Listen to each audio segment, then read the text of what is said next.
Shalom, selamat pagi jemaat yang dikasihi oleh Tuhan. Kembali kita bertemu dalam Salam Pagi. Bapak Ibu, mari kita lanjutkan pembacaan Alkitab kita di dalam kitab Hakim-Hakim pasal yang ke-6 ayat yang pertama sampai selesai. Demikian firman Tuhan. Tetapi orang Israel melakukan apa yang jahat di mata Tuhan. Sebab itu Tuhan menyerahkan mereka ke dalam tangan orang Midian 7 tahun lamanya. Dan selama itu orang Midian berkuasa atas orang Israel.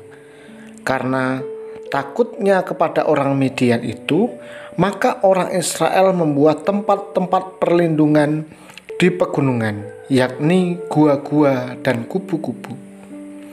Setiap kali orang Israel selesai menabur, datanglah orang Midian, orang Amalek, dan orang-orang dari sebelah timur, lalu maju mendatangi mereka.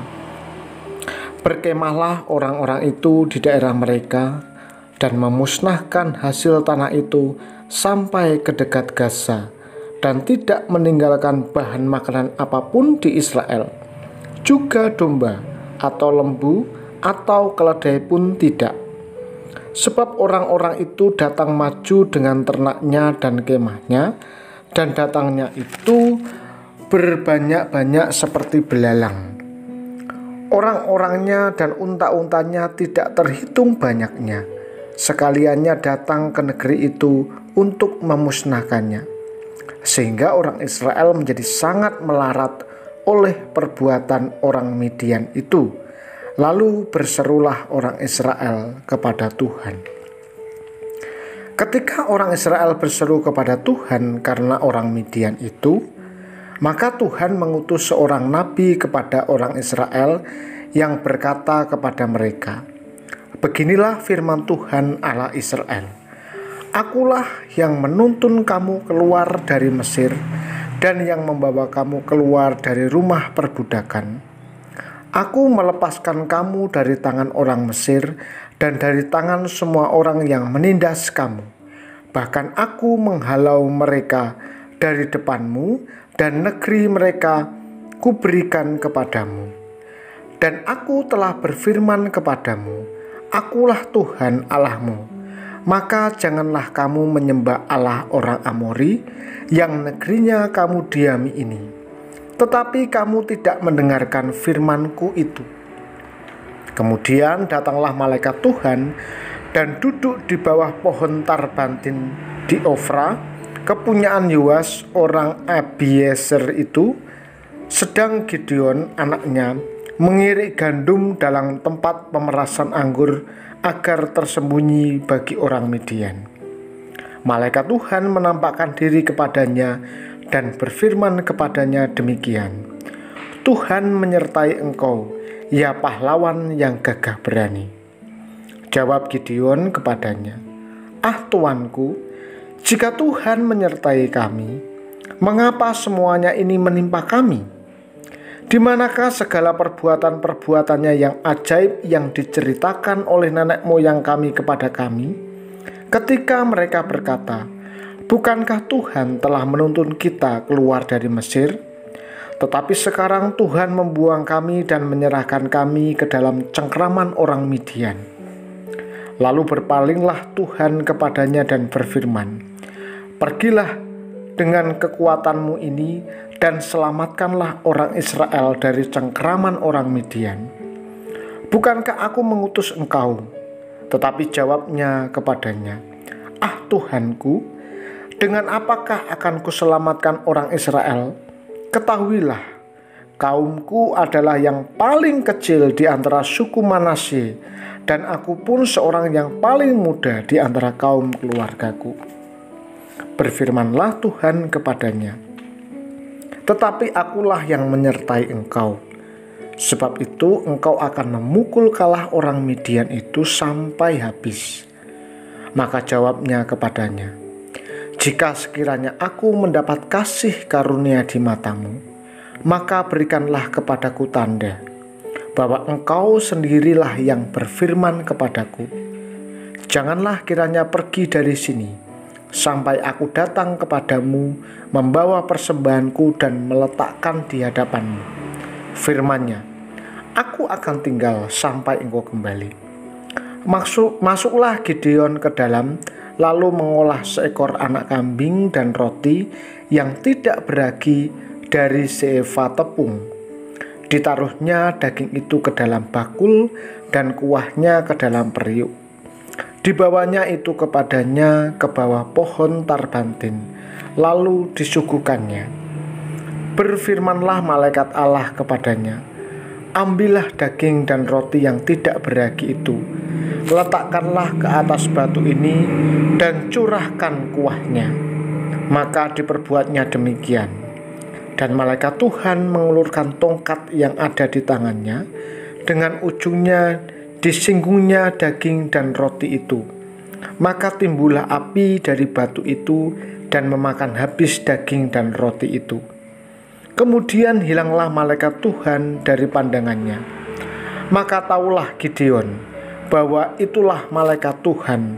Lalu katanya, celakalah aku, Tuhan Allah, sebab memang aku telah melihat malaikat Tuhan dengan berhadapan muka.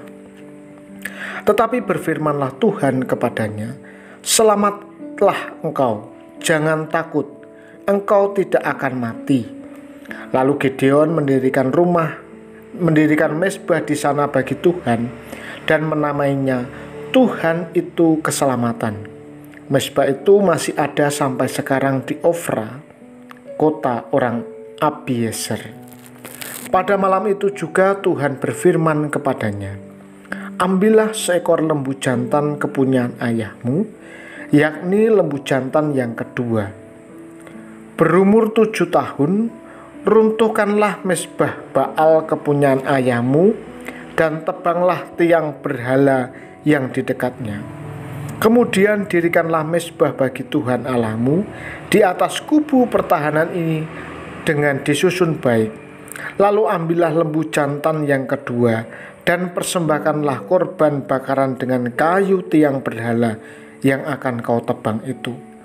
Kemudian Gideon membawa 10 orang hambanya, dan diperbuatnya seperti yang difirmankan Tuhan kepadanya. Tetapi karena ia takut kepada kaum keluarganya dan kepada orang-orang kota itu untuk melakukan hal itu pada waktu siang, maka dilakukannya pada waktu malam. Ketika orang-orang kota itu bangun pagi-pagi, tampaklah telah dirobohkan mezbah Baal itu, telah ditebang tiang berhala yang di dekatnya, dan telah dikorbankan lembu jantan yang kedua di atas mezbah yang didirikan itu. Berkatalah mereka seorang kepada yang lain, siapakah yang melakukan hal itu? Telah diperiksa dan ditanya-tanya, maka kata orang, Gideon bin Yoas, dialah yang melakukan hal itu. Sesudah itu berkatalah orang-orang kota itu kepada Yoas, bawalah anakmu itu keluar, dia harus mati, karena ia telah merobohkan mezbah Baal dan karena ia telah menebang tiang berhala yang di dekatnya. Tetapi jawab Yoas kepada semua orang yang mengerumuninya itu, kamu mau berjuang melawan Baal atau kamu mau menolong dia? Siapa yang berjuang membela Baal akan dihukum mati sebelum pagi. Jika Baal itu Allah, biarlah ia berjuang membela dirinya sendiri setelah mezbahnya dirobohkan orang. Dan pada hari itu diberikan oranglah nama Yerub-Baal kepada Gideon, karena kata orang, biarlah Baal berjuang dengan dia setelah dirobohkannya mezbahnya itu. Seluruh orang Midian dan orang Amalek dan orang-orang dari sebelah timur telah berkumpul bersama-sama. Mereka telah menyeberang dan berkemah di lembah Yisrael. Pada waktu itu roh Tuhan menguasai Gideon. Ditiupnyalah sangkakala dan orang-orang Abiezer dikerahkan untuk mengikuti dia.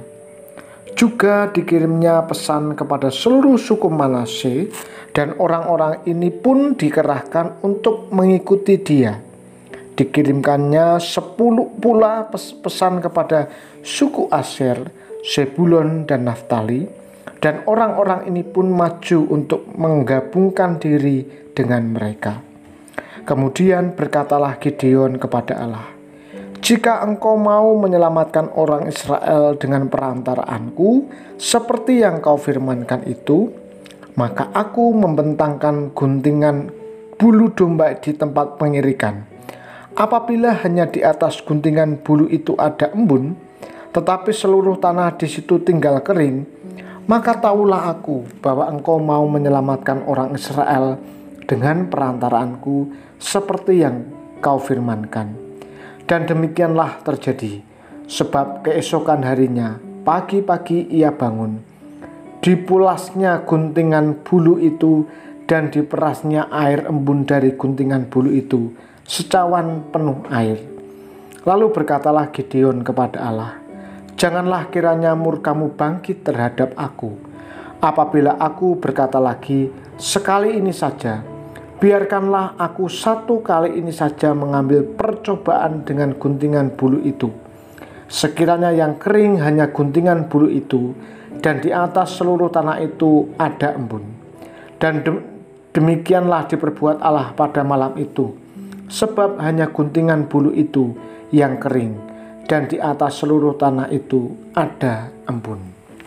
Mari kita berdoa.